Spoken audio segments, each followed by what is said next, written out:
Saya mulai ya. Iya, baik dokter. Mm.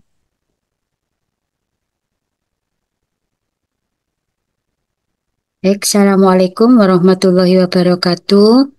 Waalaikumsalam warahmatullahi wabarakatuh. Warahmatullahi wabarakatuh. Kuliah hari ini tentang hepatopankreatikobiliar. Jadi hepar, pankreas, dan eh, sistem biliar.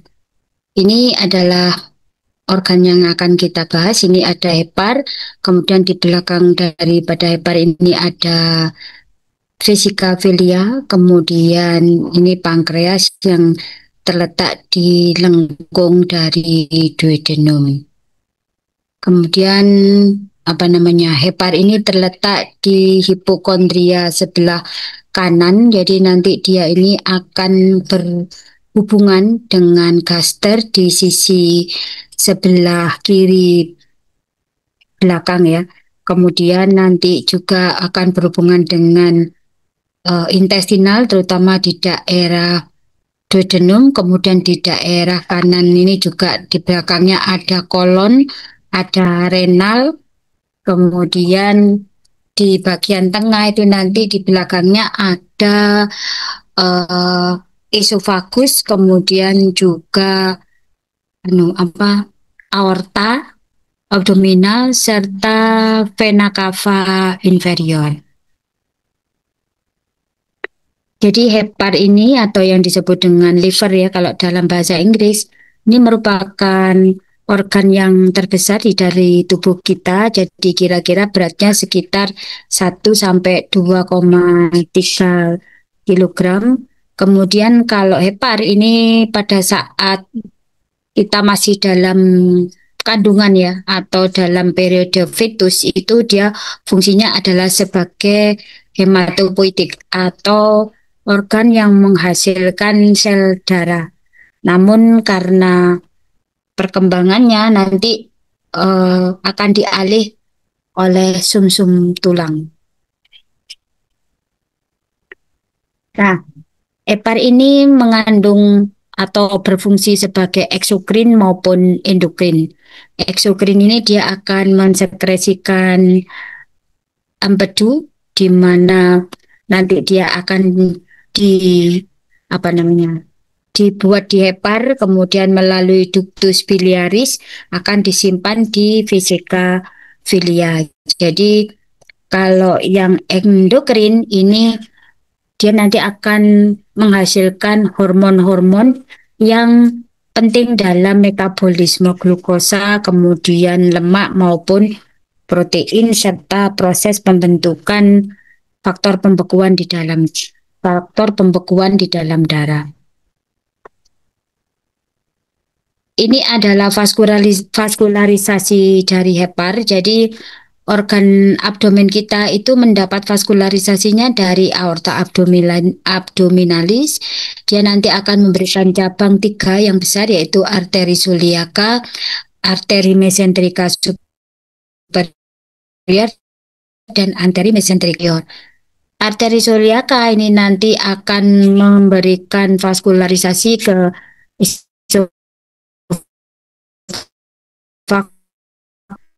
kemudian di hepatika. Sedangkan dari organ-organ gaster, lien, pankreas, kemudian intestinal, dan kolon ini nanti akan masuk ke hepar melalui vena porta. Sehingga nanti di hepar ini nanti akan membentuk kapilernya itu adalah kapiler sinusoid. Selanjutnya nanti akan keluar menjadi vena hepatika bergabung dengan vena cava inferior untuk menuju ke jantung.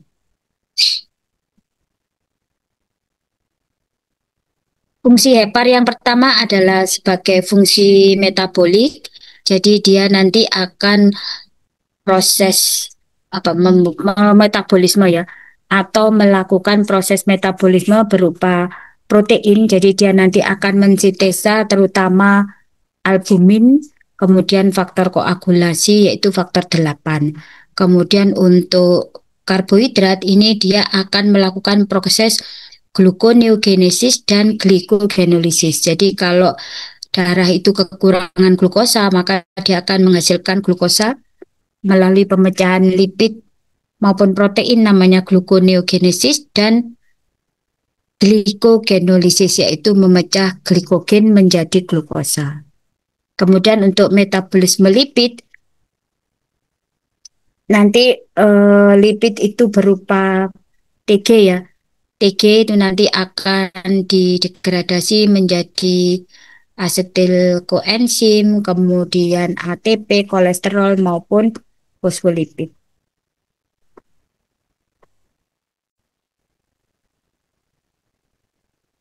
Fungsi kedua adalah untuk sekresi dari bilirubin, kemudian pembentukan apa namanya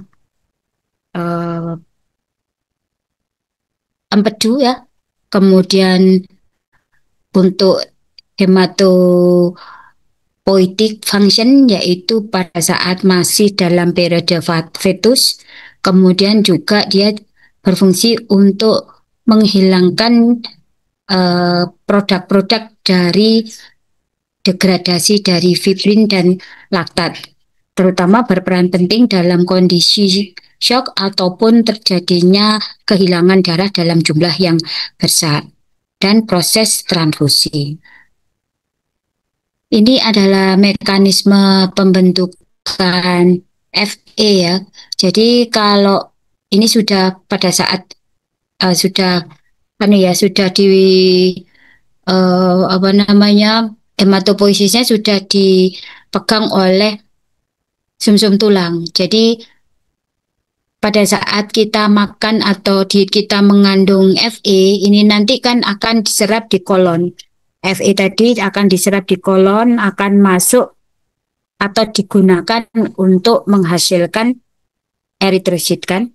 Nah, setelah itu eritrosit ini nanti kan akan beredar di dalam sirkulasi. Jadi dia berfungsi untuk mengangkut oksigen maupun CO2. Setelah dia itu usianya lebih dari 120 hari atau dalam kondisi yang sudah tua ya, maka eritrosit ini nanti akan dipecah di hepar. Jadi pada saat masih usianya muda dia masih fleksibel karena ada banyak ATP ya tersimpan di dalam eritrosit, maka dia bisa merubah bentuk menyesuaikan dengan sinusoid yang ada di hepar atau di lien. Tetapi kalau sudah tua, ATP-nya semakin berkurang, maka akan terjadi kekakuan dari sel eritrosit sehingga dia akan tersangkut ya di sinusoid di hepar. Nah, setelah tersangkut di sinusoid di hepar, maka dia akan dipecah atau difagosit oleh sel makrofag, dia akan diubah menjadi biliverdin. Nah, biliverdin ini akan diubah lagi menjadi bilirubin ya, bilirubin yang terkonjugasi. Kemudian bilirubin yang terkonjugasi ini nanti akan disimpan di vesika filia dan akan dikeluarkan ke intestinal apabila dibutuhkan, misalnya ada makanan yang mengandung lemak. Kemudian bilirubin ini juga nanti akan dibuang sisanya ya. Sisanya itu akan dibuang melalui urin dalam bentuk urobilinogen dan dari saluran cerna bersama dengan feses dalam bentuk sterkobilinogen. Nah, pada saat eritrosit di dalam darah itu rendah, maka sumsum tulang, maksud saya ginjal dulu ya, ginjal ini akan mengeluarkan hormon yang disebut dengan eritropoietin. Nah, eritropoietin ini nanti akan bekerja di sumsum tulang sehingga terjadi sintesa dari eritrosit. Kemudian ditambah dengan Fe. Fe yang kita makan ini kan masuk aliran darah, kemudian dia akan disimpan di hepar kan. Nah, simpanan-simpanan Fe di hepar ini nanti akan dipecah lagi masuk ke sumsum tulang untuk dibuat eritrosit. Jadi prosesnya seperti itu.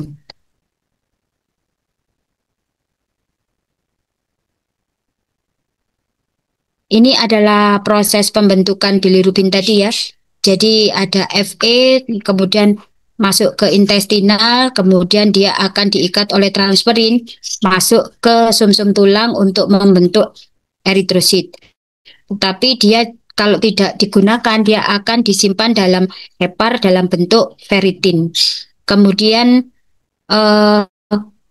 kalau eritrosit itu nanti sudah tua, maka eritrosit harus dihancurkan di hepar tolien, dia akan diubah menjadi bilirubin.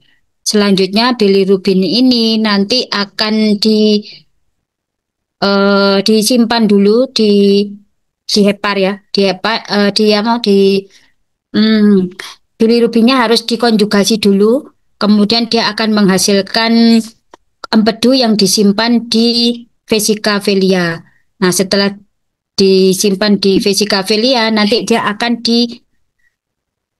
dikeluarkan melalui saluran cerna untuk membantu metabolisme lemak. Selanjutnya, dari intestinal ini nanti akan masuk kembali, jadi ada recycling gitu ya, masuk kembali ke hepar untuk dibentuk bilirubin. Kemudian sisanya akan dibuang bersama feses melalui sterkobilin ya. Kemudian kalau bilirubin yang terkonjugasi tadi itu juga akan dibuang melalui urin sebagian dalam bentuk urobilinogen.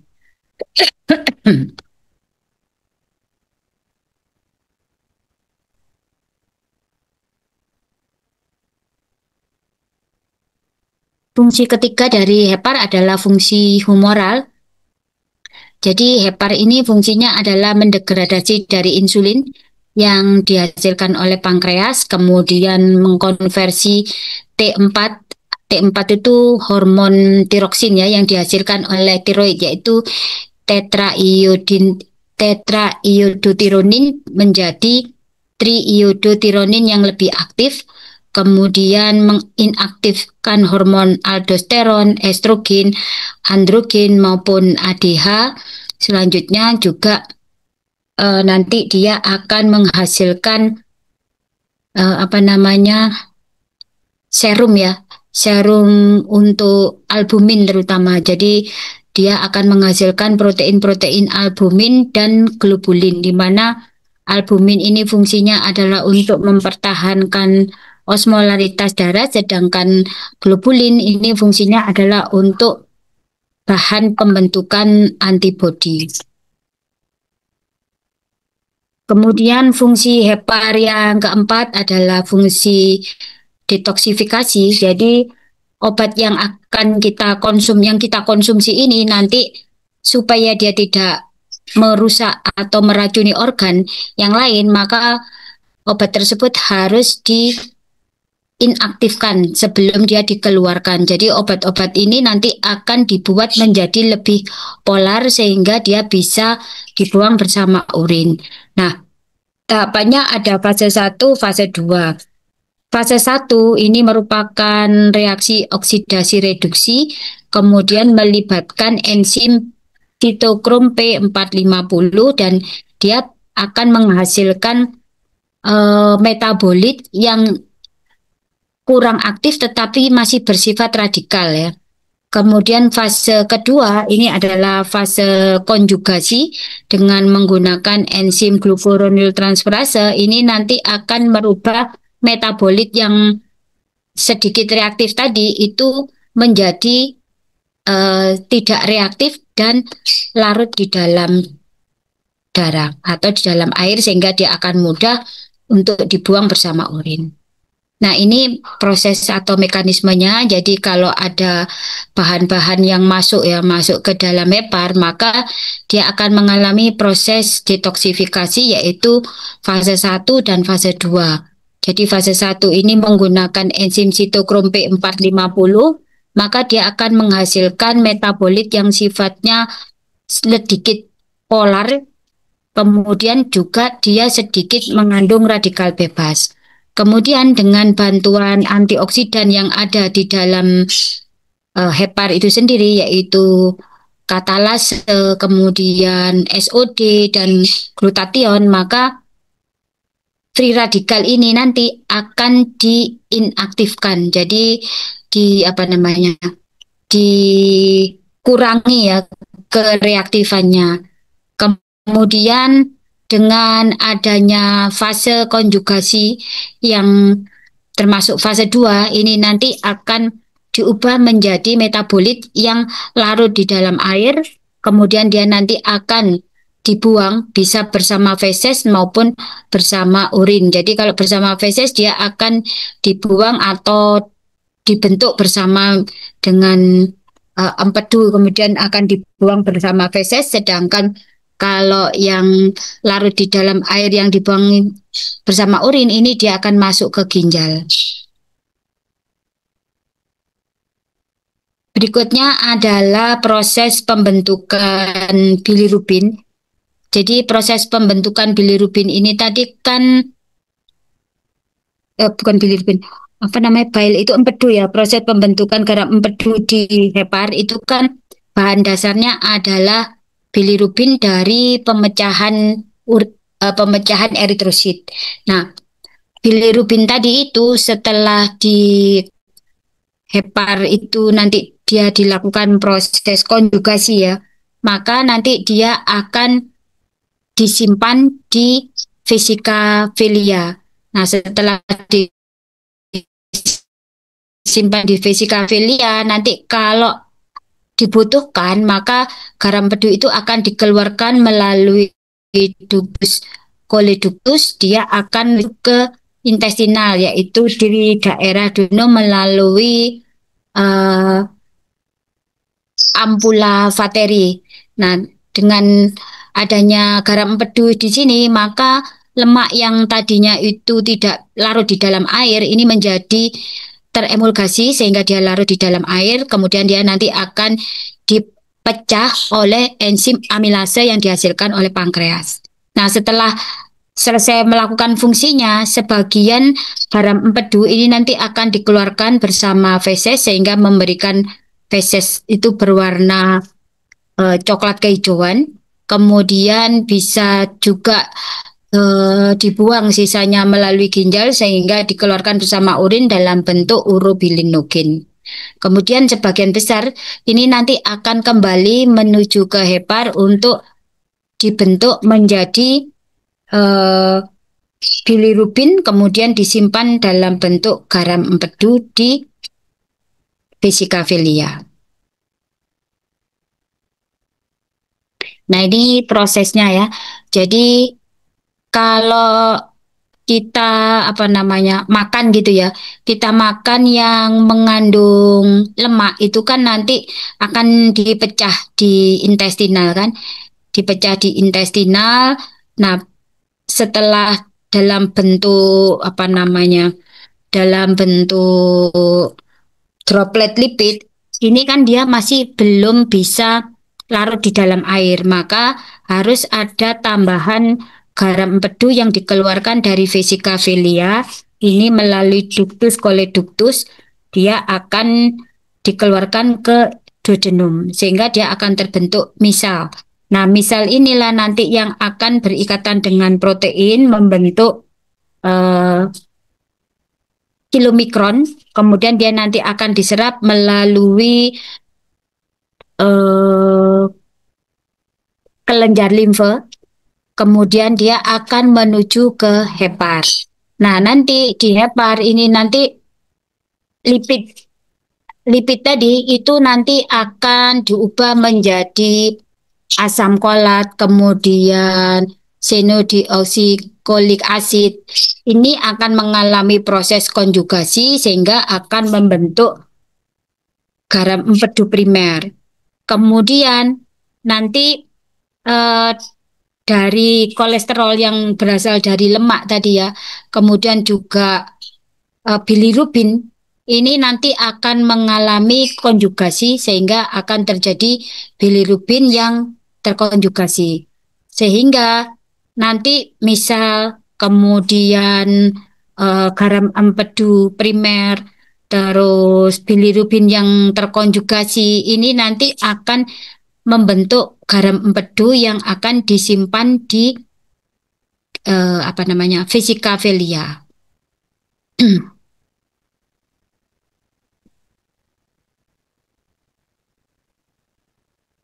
Kontrol dari sekresi garam empedu oleh vesicaphelia ini dilakukan oleh hormon sekretin, di mana hormon sekretin ini nanti akan menyebabkan terjadinya sekresi HCO3 dan cairan yang masuk ke dalam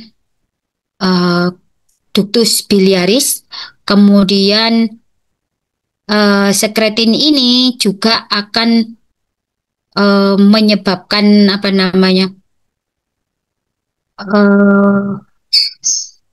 di hepatosit ya. Jadi sekresi dari hepatosit itu akan keluar sehingga masuk ke ductus biliaris, kemudian juga dipengaruhi oleh hormon kolecisstokinin sehingga dari ductus biliaris itu bisa dikeluarkan ke intestinal melalui ampula vateri tadi ya.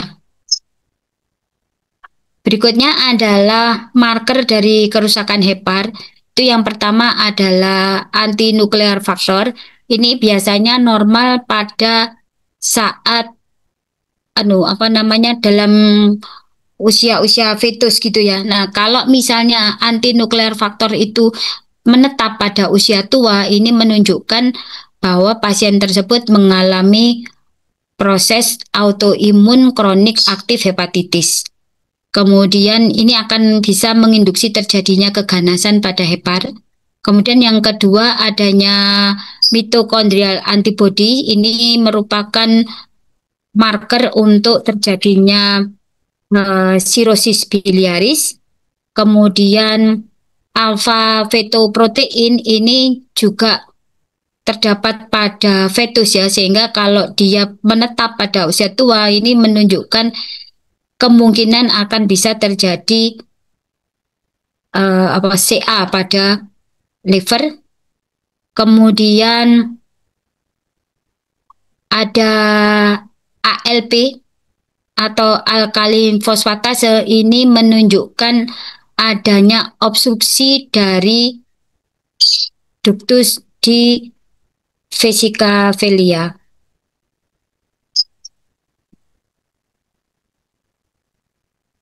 Berikutnya kita masuk ke pankreas. Jadi pankreas ini letaknya kan di regio umbilicalis. Jadi terdiri dari bagian kaput, kemudian korpus, dan bagian kauda. Jadi dia berjalan horizontal gitu ya. Horizontal dari lengkung duodenum menuju ke belakang dari lien.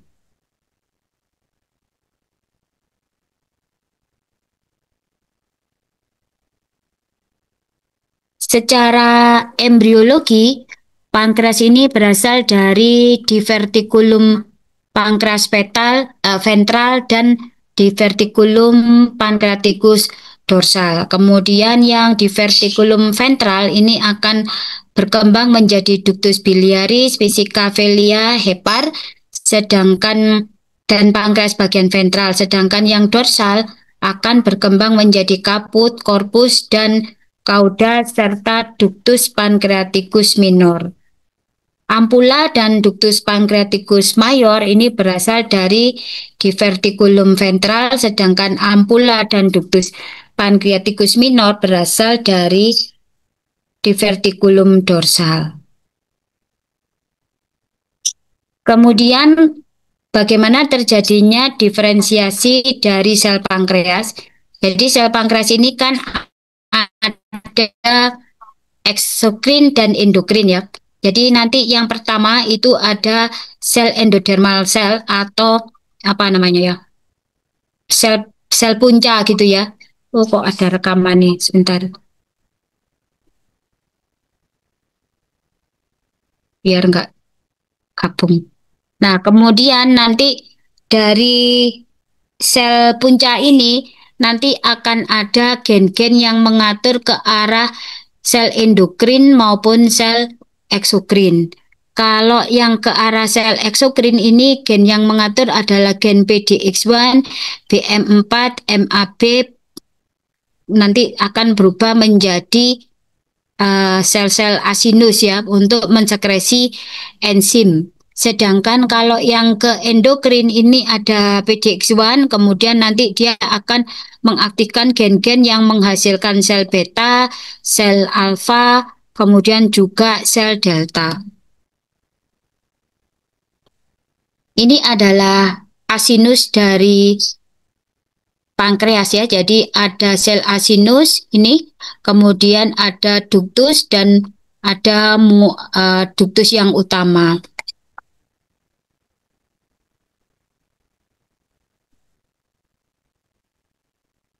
Sekresi pankreas, jadi sekresi pankreas tadi kan ada yang bagian eksokrin dan endokrin. Jadi kalau yang eksokrin itu kan dihasilkan oleh asinus kemudian dikeluarkan melalui ductus ya. Nah, yang berpengaruh atau yang mempengaruhi itu adalah saraf vagus ya, di mana saraf vagus nanti akan mengeluarkan neurotransmitter asetilkolin. Maka asetilkolin ini nanti akan bekerja pada reseptor di asinus, maka dia akan merangsang sekresi dari eksokrin, kemudian bisa juga bikarbonat. Kemudian kalau simpatis ini justru menghambat sekresinya. Kemudian hormon yang merangsang pengeluaran sekresi pankreas itu adalah hormon sekretin dan kolesistokinin.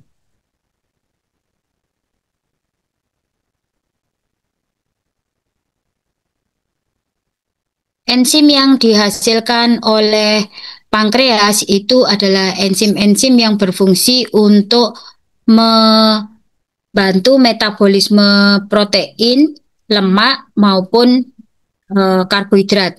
Jadi kalau enzim yang berfungsi untuk memetabolisme lemak di intestinal itu adalah lipase pankreas, sedangkan yang berfungsi untuk membantu pemecahan karbohidrat di intestinal itu adalah amilase, sedangkan yang membantu untuk pemecahan protein menjadi asam amino di intestinal itu adalah tripsin dan kemotripsin.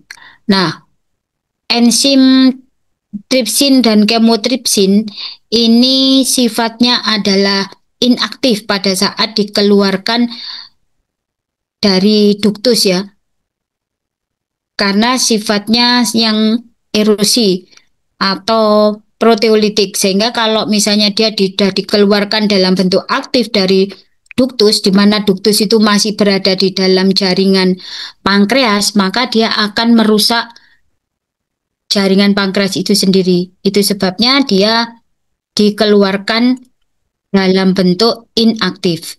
Kemudian baru nanti setelah masuk ke duodenum, maka duodenum akan menghasilkan enzim enterokinase sehingga akan mengaktifkan tripsin dan kemotripsin yang mampu memecah protein yang ada di intestinal.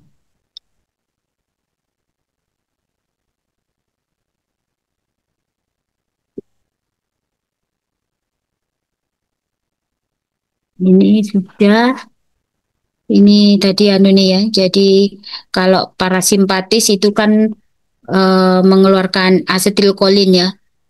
Nanti dia akan menyebabkan sekresi dari lipase. Kalau sekretin itu nanti akan menyebabkan sekresi dari amilase, kemudian juga sekresi dari enzim-enzim tripsin dan kemotripsin. Untuk sekresi dari pankreas ini tadi kan dikontrol oleh hormon sekretin maupun kolesistokinin ya. Jadi kalau ada makanan yang masuk di duodenum dalam bentuk karbohidrat atau protein ya, nanti akan merangsang pengeluaran sekretin. Nah, sekretin ini nanti akan bekerja di pankreas sehingga dia akan merangsang untuk pengeluaran pertama adalah bikarbonat, kemudian yang kedua adalah amilase, yang ketiga adalah tripsin. Sedangkan kalau makanan yang berbentuk lemak atau mengandung lemak pada saat diduodenum ini nanti akan merangsang pengeluaran kolisistoginin. Nah, kolisistoginin ini akan bekerja di eksokrin dari pankreas, maka dia akan menyebabkan terjadinya pengeluaran dari enzim-enzim amilase, lipase maupun protease. Berikut ini adalah sekresi bikarbonat ya.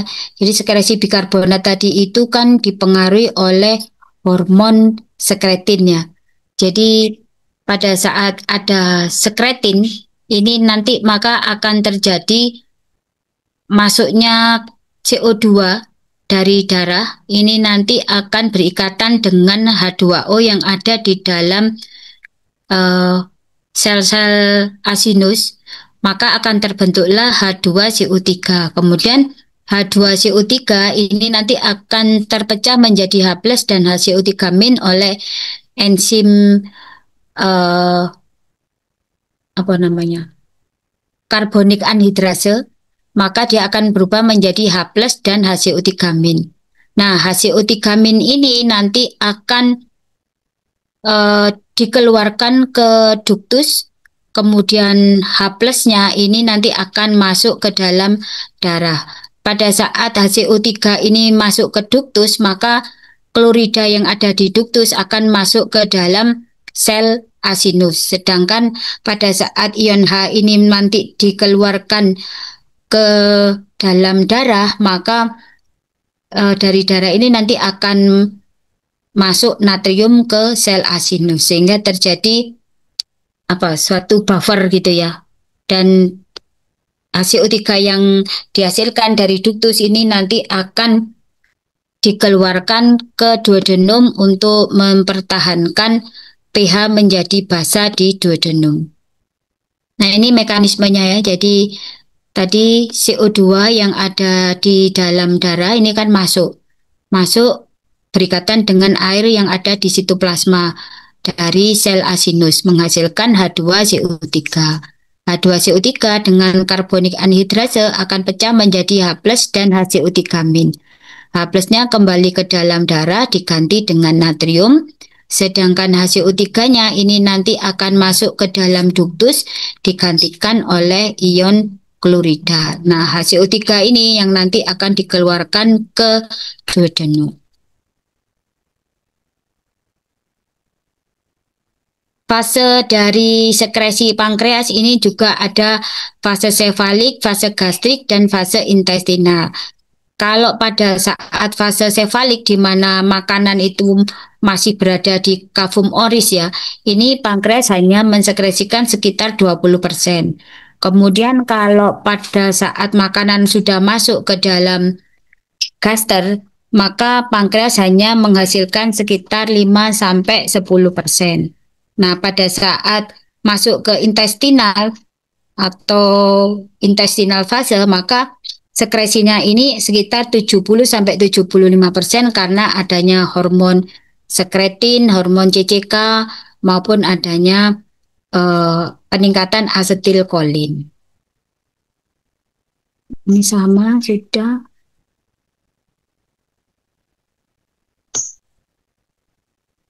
Berikutnya adalah bagian endokrin ya.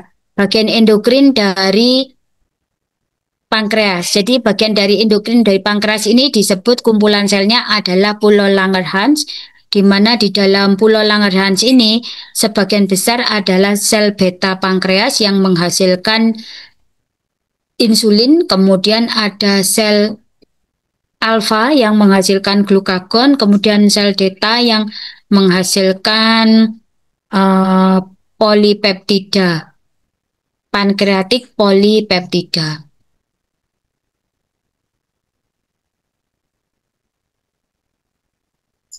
Hormon insulin ini disekresikan apabila kadar glukosa darah itu naik, kemudian asam amino dan fatty acid juga naik ya.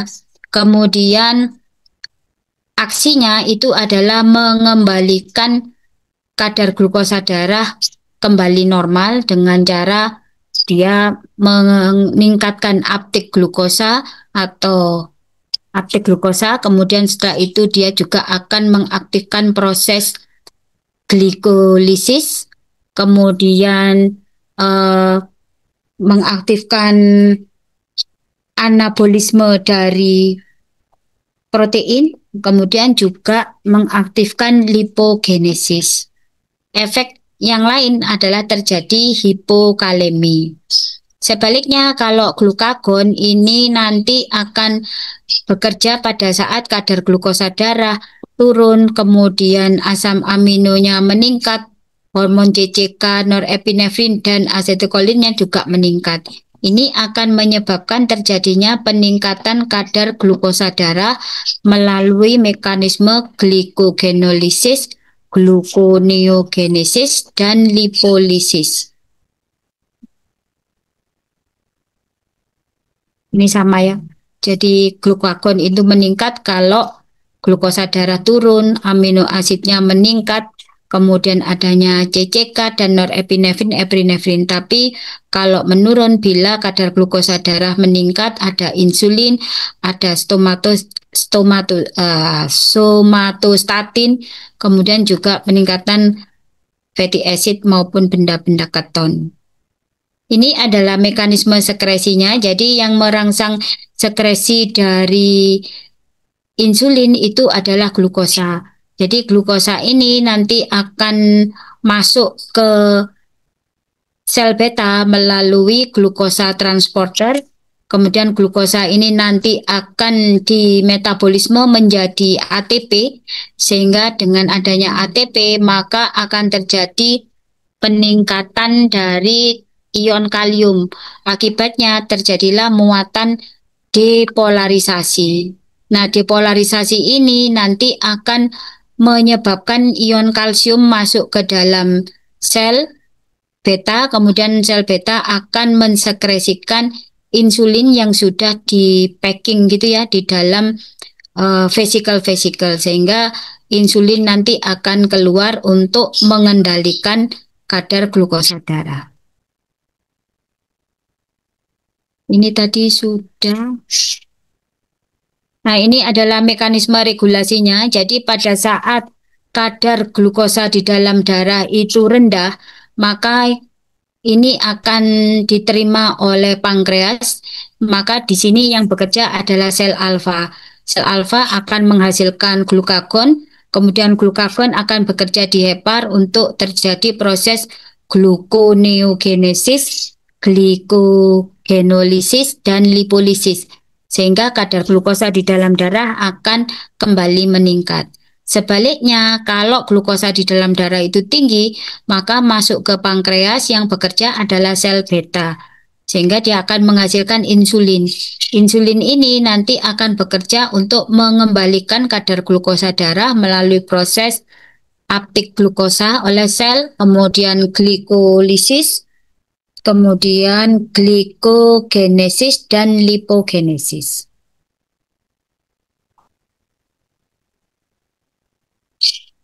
Tadi sudah. Nah, ada lagi hormon somatostatin yang dihasilkan oleh pankreas. Jadi hormon somatostatin ini berfungsi untuk meregulasi insulin dan glukagon. Jadi misalnya ada glukosa darah itu meningkat, maka insulin kan yang bekerja. Nah, setelah glukosa darah itu normal, maka somatostatin akan menginaktifkan insulin. Kemudian kalau glukosa darahnya rendah, maka somatostatin akan merangsang pembentukan dari glukagon. Jadi yang mengendalikan kapan insulin bekerja, kapan insulin berhenti, kapan glukagon bekerja dan berhenti, itulah hormon somatostatin. Ini sudah selesai untuk kuliah hari ini. Kemarin itu saya salah ngirim, salah apa ngasih kuliah ya. Sing kemarin tuh ternyata eh, PowerPoint-nya kurang. Bentar. Ada pertanyaan enggak untuk yang topik yang pertama ini?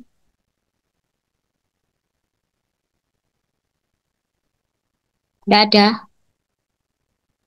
Mungkin belum Saya ada. share yang topik kedua dulu ya. Tambahannya yang kurang-kurang kemarin saya kemarin kurang, ada yang kurang ternyata. Salah ngirim saya. Kemarin kan kita membahas tentang motilitas ya. Motilitas ini kan sudah, ini sudah tambahnya ini di sini. Eh,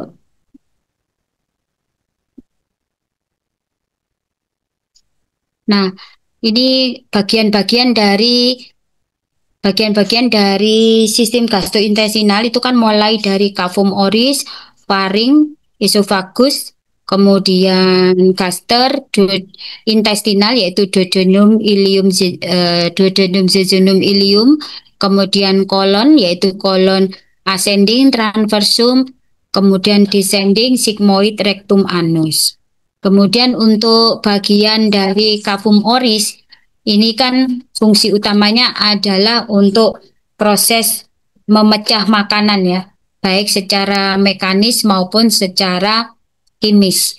Kemudian struktur utama yang ada di dalam kavum oris itu ada lidah, di mana lidah ini secara anatomi bagiannya 2/3 depan dan sepertiga belakang. Ini dibatasi oleh yang disebut dengan papila valata yang besar-besar ini ya. Kemudian kalau 2/3 depan ini ada papila fungiformis yang kecil-kecil, kemudian filiformis, kemudian di daerah bagian dinding lateral ya.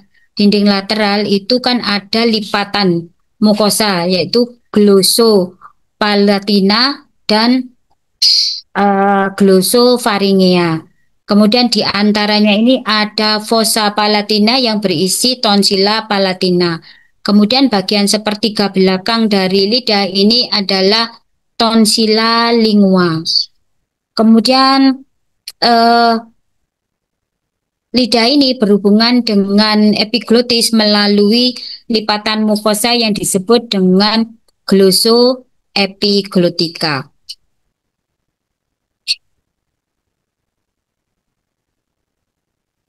Lipatannya tadi palatoglossus yang depan ya. Palatoglossus yang belakang adalah palatopharyngea. Kemudian otot-otot dari lidah itu ada otot yang memberi bentuk dari lidah dan otot-otot yang berhubungan dengan bagian-bagian lain di sekitar lidah.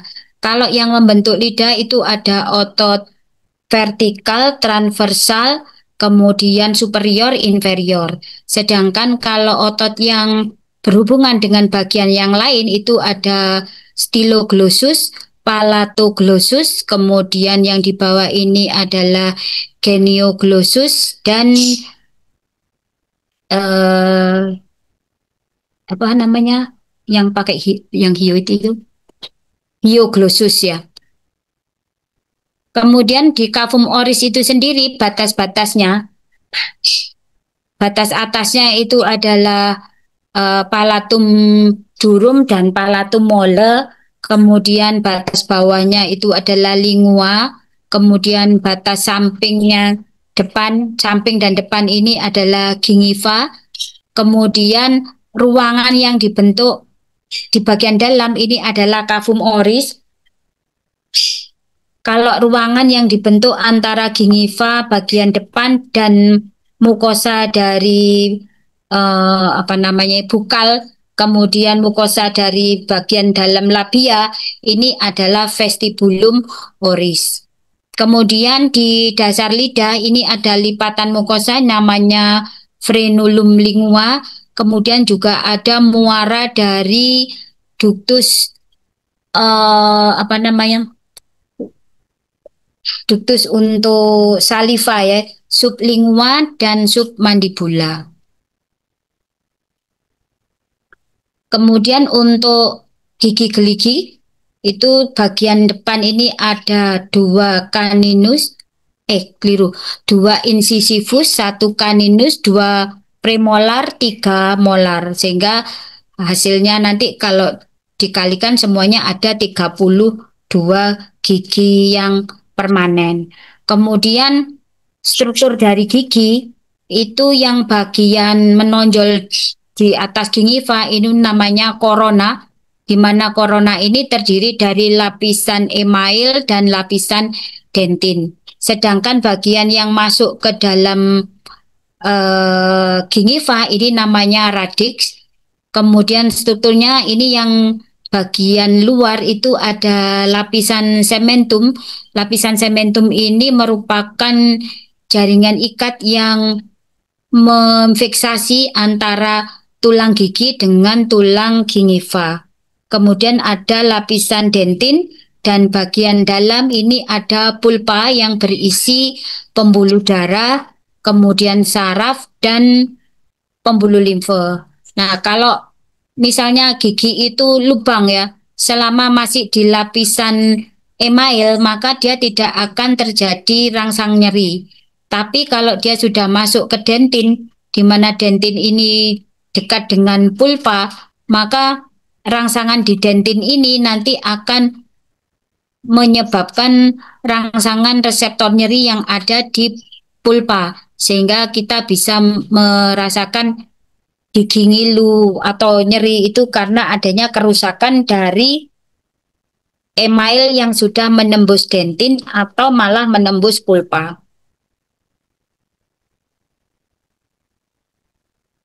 Berikutnya adalah kelenjar saliva yang ada di cavum oris. Jadi kelenjar saliva yang ada di cavum oris itu terutama adalah kelenjar sublingual, submandibular, dan parotis. Kemudian kelenjar ini sekresinya diatur oleh sistem saraf otonom, yaitu nervus 7 dan nervus 9. Kalau parasimpatis fungsinya adalah meningkatkan sekresi, sedangkan simpatis ini justru menurunkan sekresinya. Prosesnya sama ya, jadi ada stimulasi, kemudian ada aktivasi dari saraf, kemudian setelah itu ada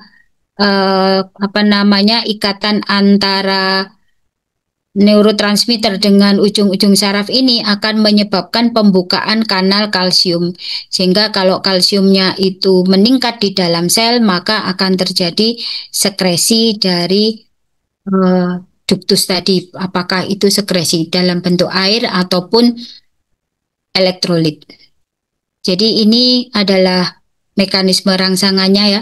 Jadi apabila ada makanan di dalam cavum oris ya, atau mungkin kita masih membayangkan atau mungkin membau masakan itu, nanti rangsangan itu akan dibawa oleh nervus. Kalau rangsangan di dalam cavum oris dibawa oleh nervus 5 masuk ke pons. Kemudian di pons ini nanti jawabannya adalah parasimpatis nervus 7 dan parasimpatis nervus 9. Kalau parasimpatis nervus 7 ini nanti akan menyebabkan sekresi dari sublingual dan submandibula, sedangkan kalau parasimpatis nervus 7 akan menyebabkan sekresi dari kelenjar parotis. Ini adalah bentuk sel asinusnya, jadi duktusnya maksud saya, jadi terdiri dari asinus, kemudian ada sel-sel duktus. Jadi kalau misalnya ada rangsangan ya, contohnya rangsangan parasimpatis sehingga asetilkolin itu meningkat, maka asetilkolin tadi kan berikatan dengan reseptornya ya, maka CO2 di dalam darah masuk ke interstisial, kemudian menuju ke sel asinus, kemudian nanti akan bergabung menjadi H2CO3 Setelah itu dipecah oleh karbonik anhidrasa menjadi H+ dan HCO3-. H+-nya akan kembali ke dalam darah, nanti dia akan ditukar dengan Na. Kemudian HCO3-nya ini nanti akan dikeluarkan ke duktus, maka ditukar dengan klorida. Sehingga komponen dari saliva itu tadi nanti akan ada sedikit natrium dan klorida, kemudian tinggi kalium dan HCO3, terus ada enzim amilase, mukus, glikoprotein ataupun imunoglobulin A dan lisosum. Berikutnya adalah faring. Jadi faring ini kan terdiri dari 3 bagian. Jadi bagian yang pertama ini adalah nasofaring yang berbatasan dengan kavum nasi, kemudian orofaring yang berbatasan dengan kavum oris, dan laringofaring yang berbatasan dengan laring. Struktur yang ada di daerah nasofaring ini ada muara dari ductus tuba eustachius, sehingga menyebabkan keseimbangan tekanan antara kavum timpani dengan atmosfer. Sedangkan kalau struktur yang ada di orofaring ini ada ring of Waldeyer namanya ya. Jadi tonsila yang berfungsi untuk sebagai tempat berkumpulnya sel-sel limfosit, yaitu di tonsila palatina, tonsila lingua, dan tonsila faringea. Kemudian kalau struktur yang ada di laringofaring ini ada epiglotis yang berfungsi untuk menutup laring pada saat proses menelan makanan. Ini adalah daerah laring ya, daerah faring. Jadi ini tadi kan lipatan mukosanya antara glossus dengan epiglotis tadi ya, namanya adalah glossoepiglotika, kemudian ini epiglotis, ini adalah laring. Nah, ini bagian ini adalah plica vocalis. Bagian yang di atas plica vocalis itu nanti salurannya namanya saluran pernafasan bagian atas, sedangkan yang di bagian bawah plica vocalis itu nanti saluran pernafasan bagian bawah. Berikutnya kita masuk ke esofagus. Jadi esofagus ini merupakan organ yang berbentuk tabung. Fungsinya adalah untuk menyalurkan makanan ya, menyalurkan makanan dari faring menuju ke gaster. Kemudian dia juga ada mukus yang berfungsi untuk lubrikasi sehingga membantu melindungi mukosa dari esofagus pada saat proses menelan makanan. Kemudian juga ada sphincter di esofagus, ada sphincter superior dan sphincter inferior. Esofagus ini dibagi menjadi 3 bagian, jadi pars cervical, pars thoracal, dan abdominal. Kalau pars cervical ini dia lebih banyak diatur oleh sistem saraf somatis karena banyak mengandung otot-otot rangka. Sedangkan kalau yang pars thoracal ini sudah ada otot polosnya, jadi dia campuran sebenarnya. Cuma memang dominan yang involunter ya. Kemudian pada saat masuk ke pars abdominal ini semuanya diatur oleh sistem saraf involunter yaitu nervus vagus. Fungsi dari esofagus tadi adalah untuk menyalurkan makanan dari faring menuju ke gaster, jadi melalui proses menelan ya. Jadi kalau di pars cervical ini fasenya adalah peristaltik dengan fase volunter, kemudian kalau toraksik ini nanti campuran antara volunter dan involunter, sedangkan kalau abdominal sudah involunter sifatnya. Ini adalah pergerakan dari makanan pada saat di vagus kemarin ya. Sini sudah, ini juga sudah, ini sudah. Kemudian gaster, kita masuk ke gaster. Jadi bagian-bagian dari gaster itu ada fundus. Ini ada sphincter dulu ya, sphincter kardiak atau esophagus inferior, kemudian bagiannya ini adalah fundus, kemudian ini corpus, kemudian antrum, dan bagian belakang ini adalah pylorus. Kemudian gaster ini terdiri dari 3 lapisan, jadi ada lapisan longitudinal, ada lapisan sirkuler, ada lapisan yang oblik.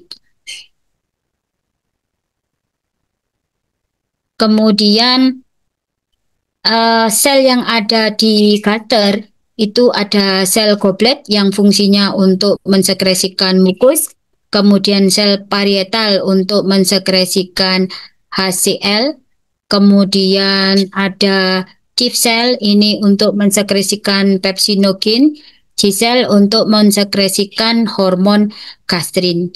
Nah, hormon gastrin ini berfungsi adalah untuk regenerasi dari mukosa dari gaster, kemudian merangsang sekresi HCl oleh sel parietal dan pepsin oleh chief cell. Kemudian dia juga berfungsi untuk menurunkan sekresi garam empedu dan proses pengosongan dari lambung. Ini adalah sel-selnya. Kemudian gerakan dari gaster sudah ya, kemarin adalah gerakan peristaltik yang mendorong ke belakang dan gerakan segmental yang berfungsi untuk mengaduk dan memecah ukuran dari makanan ya, sehingga terbentuk yang disebut dengan chyme. Kemudian komposisi dari sekresi gaster itu ada HCl, pepsinogen, mukus bikarbonat, dan faktor intrinsik yang berfungsi untuk absorpsi vitamin B12 di kolon. Kemudian sekresi HCl tadi itu dipengaruhi oleh hormon gastrin ya. Jadi hormon gastrin ini nanti akan mempengaruhi sel parietal, kemudian reseptor histamin juga akan mempengaruhi parietal, kemudian juga adanya asetilkolin, ini semuanya akan berpengaruh pada sel parietal. Sehingga sel parietal ini nanti akan menghasilkan HCl. Nah, HCl yang dihasilkan oleh parietal itu nanti akan mengaktifkan pepsinogen yang dihasilkan oleh chief cell. Sehingga pepsinogen akan berubah menjadi pepsin, maka adanya HCl dan pepsin di dalam di dalam lambung ini nanti dapat menyebabkan pemecahan protein, kemudian juga menghambat atau mematikan bakteri-bakteri yang sifatnya patogen. Ini adalah mekanisme sekresi HCl. Jadi CO2 yang ada dalam darah berikatan dengan air dalam sitoplasma epitel di gaster, kemudian dia akan berubah menjadi H2CO3 dengan karbonik anhidrasa berubah menjadi HCO3- dan H+. H+-nya ini nanti akan keluar ke lumen dari gaster ditukar dengan ion kalium, sedangkan HCO3-nya ini nanti akan masuk ke dalam darah, kemudian dia ditukar oleh klorida. Selanjutnya klorida ini akan dikeluarkan menuju lumen bersama dengan ion kalium, sehingga komposisinya banyak mengandung kalium, banyak mengandung HCl, sedikit Na. Kontrol dari sekresi HCl ini kan ada fase sefalik, fase gastrik, dan fase intestinal ya. Jadi kalau fase sefalik ini makanan ini masih belum masuk ke gaster, jadi ada di mulut atau masih ada di pikiran kita, sehingga akan mengaktifkan nervus vagus. Nah, nervus vagus nanti akan mengeluarkan asetilkolin yang merangsang sekresi dari gastrin. Kemudian gastrin ini nanti akan merangsang mukus sel parietal ya. sel parietal dan chip sel untuk mengeluarkan HCl maupun pepsinogen. Kemudian juga sel vagus tadi, maksud saya nervus vagus tadi juga akan mensekresikan mukus dari sel goblet. Berikutnya adalah fase gastrik. Jadi pada saat makanan sudah masuk ke gaster, maka akan terjadi distensi dari gaster sehingga nanti juga akan merangsang pengeluaran gastrin, kemudian juga aktivasi dari sistem saraf vagus ya. Maka akan terjadilah gastrin ini mengaktifkan chip sel dan parietal sehingga akan terjadi pengeluaran HCl dan pepsinogen, kemudian nervus vagusnya merangsang juga mukus sel sehingga dia juga akan mengeluarkan mukus sehingga ini nanti akan ada proses digestif dari makanan yang ada di gaster ya karena ada pepsin dan HCl. Berikutnya adalah fase intestinal. Jadi pada saat makanan itu sudah masuk ke intestinal, maka ini nanti akan menyebabkan sekresi dari sekretin, sehingga sekretin ini nanti merangsang pankreas untuk mengeluarkan bikarbonat untuk menyebabkan pH ini menjadi lebih basa. Kemudian juga ada sekresi CCK dan GIP yang akan merangsang pankreas untuk mengeluarkan amilase, lipase, kemudian tripsin dan garam empedu ya di intestinal untuk memetabolisme lemak, kemudian metabolisme lipid maupun metabolisme karbohidrat. Dan gastrin ini nanti akan memberikan efek umpan balik ke lambung, terutama ke plexus mesentericus sehingga kontraksi di lambung akan menurun menyebabkan pengosongan lambung akan berkurang. Fungsinya ini sudah ya kemarin digestif, protektif, absorpsi, kemudian pembentukan enzim. Ini juga sudah kemarin. Berikutnya ini intestinal ya. Intestinal itu kan terdiri dari duodenum, yeyunum, dan ileum. Kemudian fungsi utamanya adalah absorpsi untuk vitamin dan nutrisi, elektrolit, Fe, karbohidrat, protein, lemak, dan air. Kemudian enzim-enzim yang ada di intestinal yang dihasilkan oleh intestinal itu ada lipase untuk memecah lipid, amilase itu untuk mengkonversi karbohidrat menjadi disakarida ya. Maltase itu merubah maltose menjadi glukosa, laktase merubah laktose menjadi galaktose dan glukosa, sukrase merubah sukrosa menjadi glukosa dan fruktosa, kemudian deksinase ini merubah dekstrin menjadi glukosa. Kemudian kalau untuk sekresi di intestinal itu kan terjadi di villi ya, di mana lipatan-lipatan dari villi ini nanti berperan di dalam memperlebar atau memperluas area penyerapan. Semakin tinggi villinya, maka luas area penyerapannya akan semakin besar. Ini adalah proses penyerapannya ya. Jadi kalau penyerapan elektrolit terutama ya, jadi natrium dari antara basolateral membran ya. Jadi yang berhubungan dengan darah. Ini nanti natrium akan menembus di celah antar sel menuju ke lumen, kemudian akan diganti oleh natrium dari sel keluar kembali ke interstitial sel, kemudian pengeluaran Na ini pasti akan diikuti oleh masuknya kalium.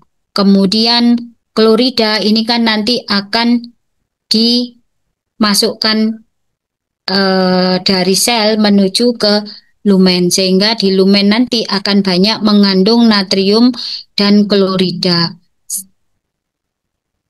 Kemudian kalium, karena natrium itu juga nanti akan masuk lagi ya di basal membran ini, nanti juga akan diganti dengan pengeluaran kalium.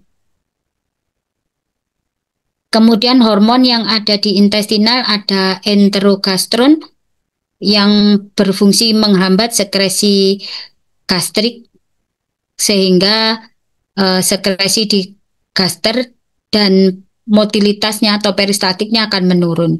Kemudian gastric inhibitory polypeptide ini menghambat sekresi dari gaster, kemudian pepsin dan motilitas dari gaster. Kemudian hormon sekretin ini menstimulasi sekresi dari enzim-enzim pankreas, kemudian juga pengeluaran dari ductus choledochus, kemudian menghambat sekresi dari gaster. Berikutnya adalah kolecistokinin, ini juga akan merangsang pankreas untuk mengeluarkan enzim, kemudian menghambat gaster dan merangsang kontraksi dari vesika filia untuk mengeluarkan garam empedu. Terus vasoaktif intestinal peptide ini berfungsi untuk mensekresi menstimulus sekresi dari intestinal, kemudian atau meningkatkan sekresi bikarbonat ya dari pankreas, sehingga juga akan menghambat sekresi dari gaster. Somatostatin ini fungsinya juga menghambat dari gaster, kemudian dia akan menghambat sekresi insulin dan growth hormone. Terus kalau serotonin ini menghambat sekresi dari gaster. Jadi kalau ada makanan yang sudah masuk ke lambung, kemudian ini nanti akan menyebabkan makanan didorong ke duodenum. Nah, setelah makanan didorong ke duodenum, ini nanti akan merangsang hormon sekretin, hormon CCK, di mana sekretin ini nanti akan menghambat dari pengosongan lambung atau sekresi gaster, menghambat pengeluaran garam empedu, kemudian juga menyebabkan menghambat sekresi bikarbonat. Kemudian kalau CCK ini nanti akan mengaktifkan pengeluaran garam empedu, kemudian dia juga mengaktifkan pengeluaran enzim dari pankreas, sehingga akan ada proses metabolisme protein, karbohidrat maupun lemak. Ini adalah proses absorpsinya. Jadi kalau karbohidrat itu dalam bentuk polisakarida, nanti akan dipecah oleh enzim amilase, dia akan diubah menjadi disakarida dalam bentuk maltase, maltose, laktose, dan sukrose. Maltosa, laktosa, dan sukrosa. Kemudian nanti dengan enzim-enzim yang dihasilkan oleh duodenum, misalnya sukrase, itu nanti akan merubah sukrosa menjadi fruktosa dan glukosa. Kemudian kalau maltase merubah maltosa menjadi 2 molekul glukosa. Kalau laktose merubah laktosa menjadi galaktosa dan glukosa. Kemudian glukosa dan galaktosa itu nanti akan masuk ke epitel di intestinal melalui protein transport ya. Sedangkan kalau fruktosa dia bisa mengalami proses difusi Selanjutnya nanti akan diabsorpsi menuju ke dalam darah. Berikutnya adalah lemak. Jadi kalau makanan di dalam makanan dalam bentuk lemak itu kan nanti akan dipecah menjadi droplet lipid. Droplet lipid oleh lingua lipase dan lipase dari pankreas ya. Kemudian CCK yang dihasilkan oleh intestinal itu nanti akan merangsang pengeluaran garam empedu sehingga menjadi misel yang bisa larut di dalam air. Kemudian dia akan masuk ke dalam sel enterosit, dia akan berikatan dengan protein lipase pankreas lipase yang akan menghasilkan kilomikron. Nanti kilomikron ini nanti akan ditransfer melalui pembuluh limfe. Berikutnya kalau protein, jadi protein ini nanti di gaster akan dipecah menjadi pepton oleh pepsin, kemudian di intestinal pepsin dan pepton ini nanti akan dipecah lagi oleh enzim tripsin dan kemotripsin yang dihasilkan oleh pankreas membentuk asam amino. Asam aminonya ini nanti akan diabsorpsi masuk ke sel epitel kemudian menuju ke pembuluh darah. Ini kemarin sudah, ini juga motilitas di intestin sama ya. Jadi ada peristaltik dan segmentasi. Kemudian untuk kolon ini ada lapisan-lapisan pelindung dari kolon. Yang lapisan pertama di lumen ya, itu ada apa namanya? Mikroba ya. Ada mikroba di mana mikroba ini sifatnya protektif atau komensal. Jadi dia ini sifatnya tidak patogen karena dia terdiri bakteri-bakteri yang menghasilkan asam sehingga dia akan mencegah dominasi dari bakteri yang sifatnya patogen. Kemudian lapisan berikutnya adalah lapisan mukus ya, yang di sini banyak terdapat protein-protein antibakteri, kemudian juga ada antibodi imunoglobulin A. Kemudian berikutnya ada lapisan bariernya epitel. Jadi epitel-epitelnya sangat rapat, kemudian juga mudah mengalami regenerasi. Kemudian di bawah epitel ini ada lapisan imunologi. Di sini ada sel-sel makrofag. Jadi sel makrofag yang masih yang dorman ya, yang ada di intestinal. Kemudian juga ada sel limfosit yang nanti akan menghasilkan imunoglobulin A. Kemudian baru ada barier otot ya, dari ada sel otot polos. Kemudian fungsi utama dari kolon adalah proses divikasi, kemarin sudah. Selain proses divikasi juga ada proses penyerapan ya. Jadi ada penyerapan air, kemudian penyerapan vitamin-vitamin yang larut di dalam lemak, kemudian penyerapan Fe, penyerapan elektrolit, kemudian juga vitamin B12. Mungkin itu yang bisa saya tambahkan. Apakah ada pertanyaan?